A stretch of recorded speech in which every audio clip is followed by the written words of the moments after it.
Jeudi, le Conseil d'État a demandé une loi pour pouvoir ouvrir une salle de shoot à Paris, enfin pour pouvoir ouvrir des salles de shoot. Quelle est votre position sur le sujet? Est-ce que vous seriez prêt à en accueillir une, par exemple, à Drancy, si la loi le permettait? Alors, il faut de toute façon une loi, dit le Conseil d'État, et donc ce débat va venir, je crois, après les élections municipales. Enfin, c'est ce qu'a dit le gouvernement, si j'ai bien compris. D'ailleurs, c'est curieux de faire ça après les élections municipales, mais enfin, passons. Moi, je voudrais qu'on ne soit pas idéologue sur ce sujet-là. Des gens qui se droguent, quand on parle salle de shoot, c'est des gens qui se droguent à la drogue dure. Est-ce qu'ils sont plus à même d'être conduits vers les désintoxications quand on les laisse en face à face avec leurs dealers dans la rue? Ou est-ce que, si on les prend en charge dans une structure sociale, il y a plus de chances, entre guillemets, qu'on ait accès à eux? Je vais vous dire pourquoi. J'ai visité, il y a une quinzaine d'années, un sleep-in dans le 18e arrondissement. Ces gens-là, on les accueillait, pour faire très court, pour 10 francs à l'époque. Pour 10 francs, ils passaient la nuit, ils avaient un repas, ils pouvaient laver leur linge, et le lendemain matin, il y avait une visite médicale gratuite.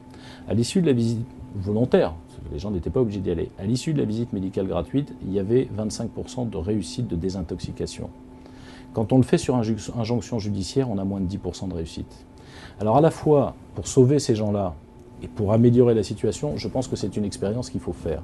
Voilà. Mais qui a été caricaturée, qui devient idéologique aussi. Vous êtes d'accord? Un centriste, un humaniste, et moi je m'astreins à ça dans toute ma carrière politique. C'est une voix discordante dans votre famille politique. Je m'en fous. Pas mon sujet. Mon sujet, c'est est-ce que c'est vrai? Je pense qu'au moins on essaye. D'ailleurs, notre famille politique, elle porte l'idée de l'expérimentation. Expérimentons les choses. Je pense que de laisser un héroïnomane dans la rue face à son dealer ne nous donne aucune chance de le sortir de sa dope. Et que si on est dans ce système-là qui ressemble un peu à ce que je disais, dans le sleep-in en question, on donnait tout, les gars on les accueillait parce qu'ils étaient junkies, on donnait tout à ces gens-là, le seul truc c'est qu'ils ne pouvaient pas s'y droguer parce que la loi l'interdisait, et ils allaient dans la cage d'escalier des voisins d'en face. C'est malin, c'est pas un peu faux cul?